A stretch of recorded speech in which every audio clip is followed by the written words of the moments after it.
Hi guys, welcome to a new video. As you can see, today we are in a different location than my normal setup. We're outside on my patio, and this is where I do my work on my trees when it's warmer out. Today we're at the end of January, and it's around 45 or 50 degrees here in Texas.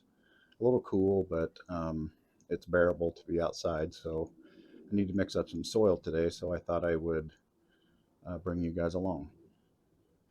I'm going to talk about what soil I use for my trees and just kind of how I mix it up because I need to mix some more up. So I thought I'd bring you guys along. So I use two different mixes.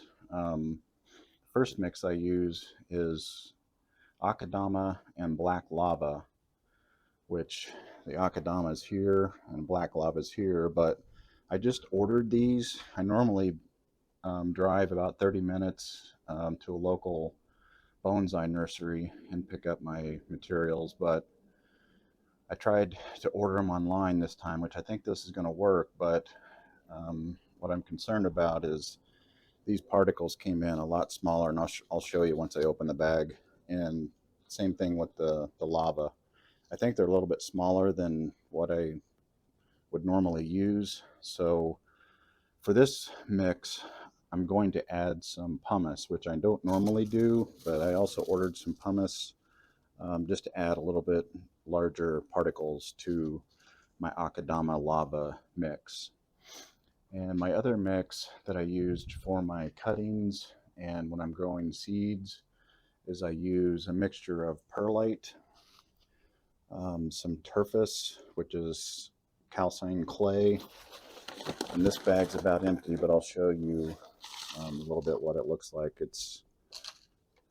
You've probably seen it before, but it's just little clay particles that have been fired. And then perlite, you can buy that anywhere, any brand. And then for the organic component, I break up these cocoa coir blocks, and I'll show you how I do that too. And then I mix that together. And like I said, I use that for more of my cuttings and seed starting, but it can be used for some more mature trees too. I just choose to switch them over to the akadama and lava mix when I get to that stage. But let me go ahead and set up and show you how I mix them. So before we get started, um, I use a strainer like this, and just I think a kitchen strainer of some sort that I use, pretty small size, to filter out the fine particles, but still keep the particles size that I want. And it's always good when you're using anything that has dust like lava rock, perlite, is to use a mask. I don't always use this when I'm outside, especially if the breeze is blowing a little bit to kind of dissipate the dust. But it's always safe to go ahead and use a mask when there's dust particles flying around. It's not good to breathe them in. Okay, so I've got everything set up out in the grass. Because what I do, and I'm not sure. One of the good things about ordering this stuff online is it doesn't look like it's as dusty as some of the stuff that I bought before. So I don't think there's going to be much sifting on this part anyway. Um, but when I do sift it, I will start with the akadama. I'll measure it out. I'll put 2 scoops in the strainer and then just kind of shake it like this, and you can see some of the dust come out of the bottom. I'll just let that fall into the grass and then pour it into my bucket that I keep all of my soil in. And since I use 2 scoops of the akadama, I'll also use 2 scoops of the lava just to keep everything equal and give that a sip. But there's really no dust coming off of that, which is nice. But I'll usually, if there is a lot of dust, I'll just keep sifting until I don't see much dust come out of the bottom. And then, like I said, in this mix, I'm going to incorporate some pumice too. So I'm just going to use 1 scoop of pumice. And you can see that's a little dustier than the other. So I'll shake it. You can see the wind's taking that dust away. So, but if you're close to it, you definitely want to put a mask on. And then I'll put that in the bucket. And then after each couple scoops, I will just get in here with my hand and mix it up.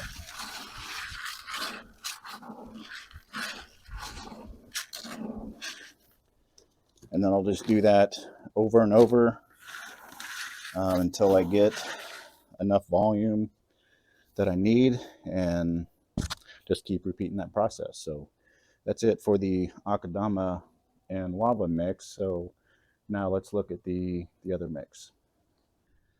I just wanted to show you the particle size. So the lava rock ended up being good size. I like the size of that. The akadama is a little bit smaller than I would like, but it's still going to work. Like I said, I'm just incorporating a little bit more pumice into it. The pumice particle size is a little bigger, so that I think that'll balance it out just fine. So I just wanted to give you that quick update as I'm mixing some more soil up.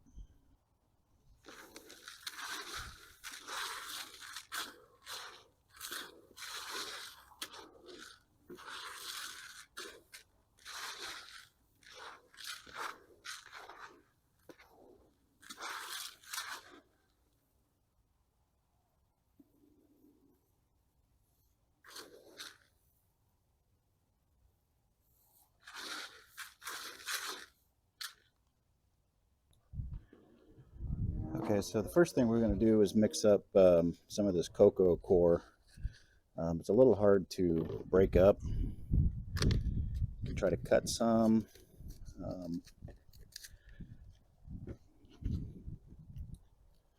Use a knife, or like I'm doing, use a pair of scissors, or a screwdriver would work too, just to break up some of the pieces.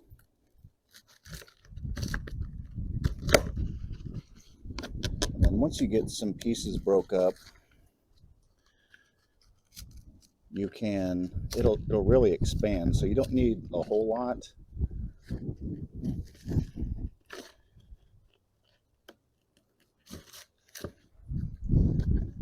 It's easier to break off in layers like that.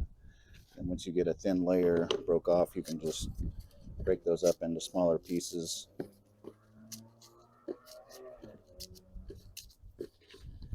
And just, it doesn't have to be really small. Okay, so after you add water, it really absorbs, and then you can break it up, and it just turns into this nice soft organic mix that you can mix with your soil. So let me set this aside and get the other components ready.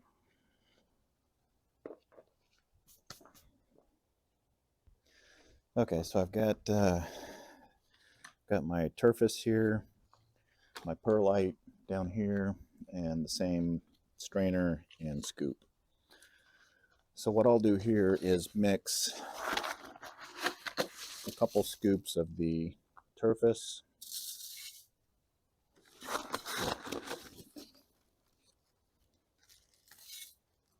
I'll just do 3 scoops.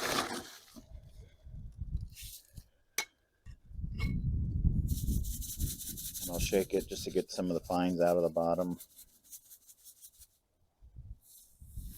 And pour that in the bucket. And the perlite, it's usually really dusty, so this is where you want to wear your mask and really watch the dust particles, because it's got a lot of fine, as you can see, a lot of that is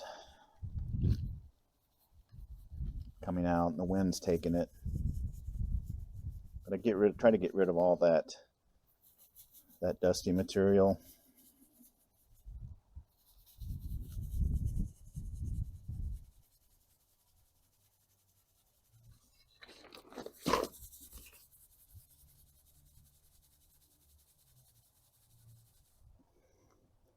And then once you get the dust out, then you can just pour it in your mix. And then I'll take just a small handful of the cocoa coir and throw that in there.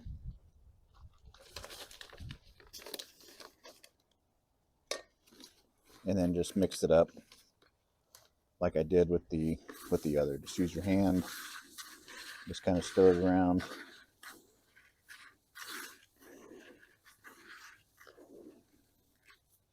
And that makes a nice mix.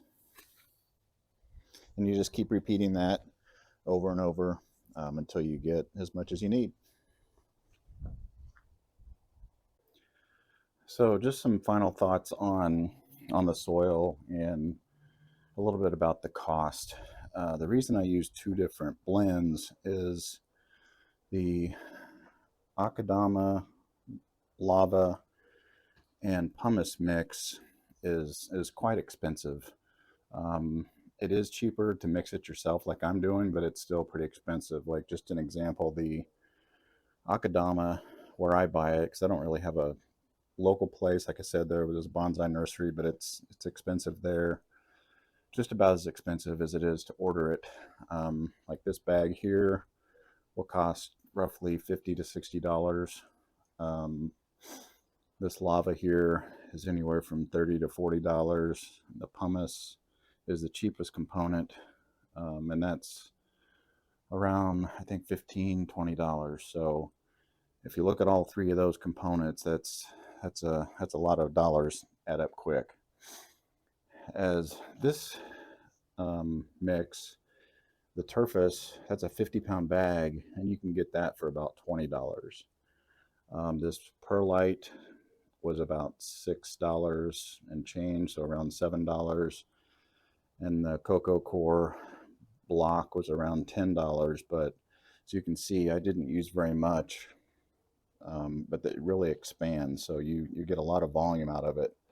So this mix is a lot cheaper, probably a sixth of the cost, because you got a lot of that 50 pounds. The 50-pound bag there is probably double or triple the volume of the akadama. And when you look at the mixes, they both offer a little water retention. This is the one with the cocoa coir. It offers a little bit more just because it's got more organic with the cocoa coir in it, but it's still well draining, and it's a nice soil. I mean, you can grow anything in it. It works fine for me and all my cuttings and things. I just prefer, and if your budget allows, I just prefer using the all organic of the lava akadama, and this time I put pumice in it. I just like the look of the color of it as well. I don't like the bright white particles, plus the perlite tends to float a little more, so just not ideal if you want your trees to look a certain way. That's why I like this mix on my more refined trees and things like that. But again, that's just my opinion. But this mix is a much more economical mix if you're just starting out and kind of want to get into it. That'd probably be the way to go, just something like that. But there's so many different varieties and different blends of soil that there's really no right or wrong mix, just as long as it's well draining. And that kind of depends on your climate too. Where I'm at in Texas, we've got really hot summers, so I just water a lot. But if you don't want to water as much, you could put a little more organic in it where it'll retain a little more moisture. But I like watering every day, so that's just something I got used to doing. Well, I hope this was a little bit helpful. And if you guys have a soil mix that works well for your trees, you might drop them in the comments below, and just so everybody can kind of learn from each other. All right, thanks for watching, and we'll see you in the next one.